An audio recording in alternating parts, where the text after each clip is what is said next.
those vectors are normalized. So there are two norm all in one, their length is 1. And if you let k goes to infinity, I want those vectors to approach this pattern.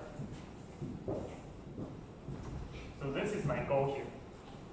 So instead of directly solving for the eigenvector eta, I try to form a sequence that can approximate this eta. And it is possible. So it's done by an algorithm that's called the inverse iteration.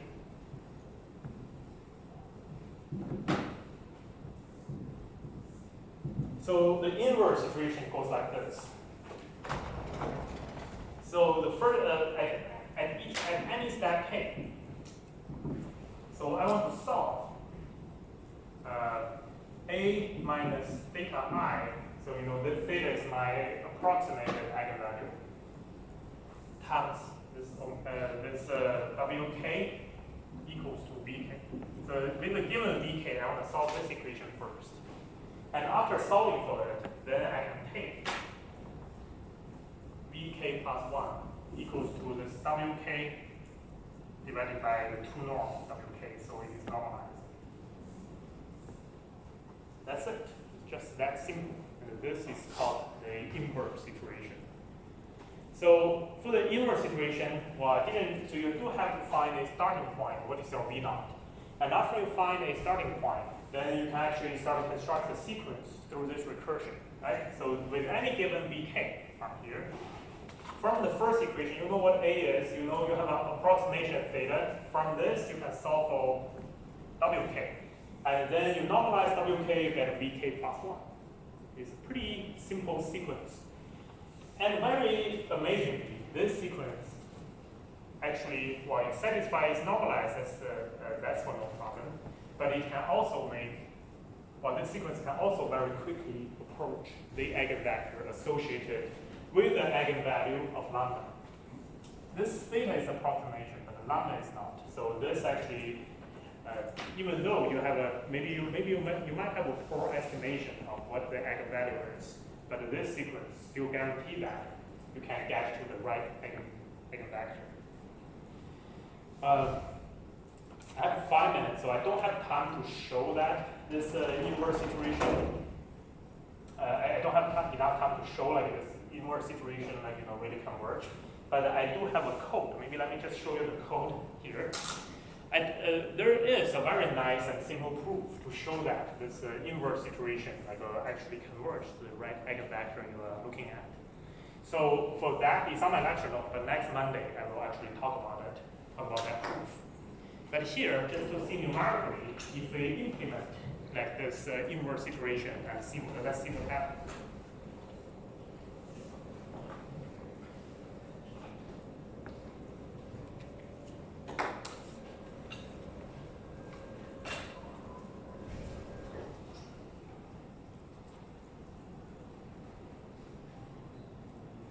So I have another example code that's called an eigenvector example. So that is like for the same matrix, if I have an estimated eigenvalue, like I want to run through the inverse iteration and then try to get that one eigenvector. So you see in this code, so my estimated eigenvalue is negative 0.67. It's not really close to any of the eigenvalues, but I can show you that it still converges. And I do need to initiate this v vector. So this v naught, it can actually just be anything. So I give this v naught to be just like first element of 1 and all the 0 elsewhere. I want to run my inverse iteration 3 times. And during this inverse iteration, so sometimes I like to write the for loop in the same line, especially when the for loop is so simple. So I want to compute, I want to solve for this w with the given v. And I do that by using the backslash I showed you guys last time. So this is a matrix of a minus theta times FFT, backslash v vector, and then I normalize the v vector to get my next v. So if I run through this, I do it 3 times, then actually this might be a good estimation of my eigenvector already. So if I know the eigenvector, what I can do is that I can actually estimate. So let's say I have vk. that is a good estimation of my eigenvector. I want to get to know what's the real eigenvalue associated with this eigenvector. What I do is that I apply A on it, and then this is a vector. I take an inner product between this guy and the BK. And I use this thing to divide by BK and BK's inner product. So this should give me lambda, should give me A estimation of the eigenvalue, right? Approximately. And of course, here V is normalized, so this is actually pretty simple. So it should just be like, the inner product here. But in general, this can be a way of estimating like the eigenvalue associated with this eigenvector. So let's see. I run this 3 times and see what happens. So, okay, I already run this 3 times, so I can compute what is the real lambda. Something wrong with my computer here. Can't even cancel. So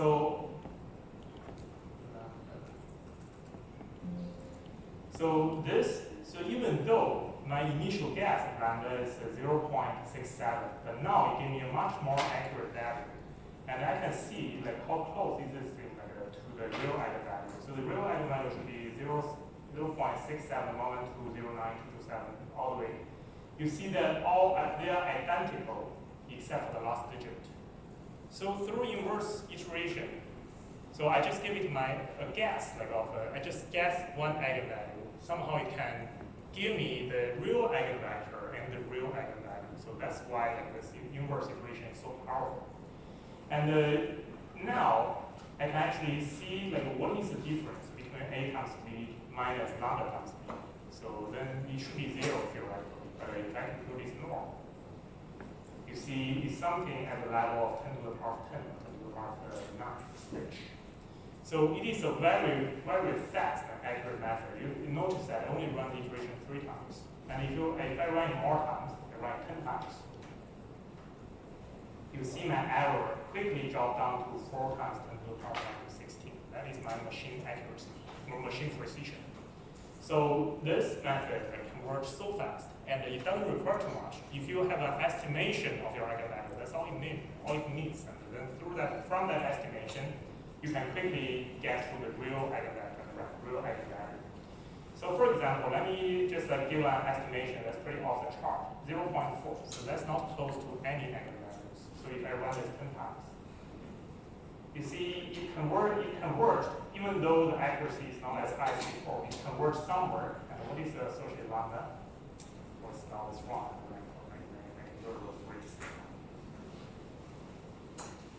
Something wrong.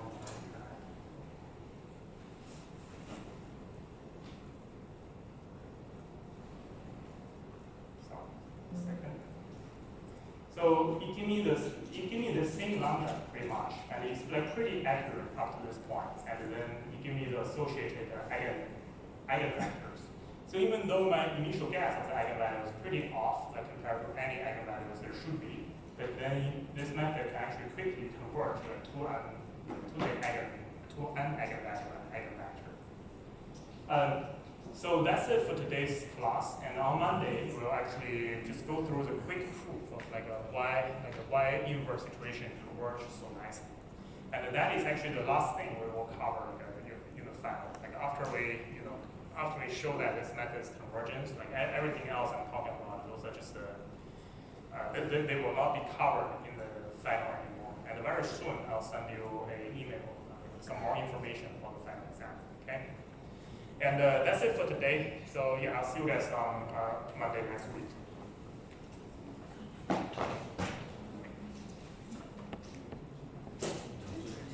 救命！我的牙现在不吃东西都疼。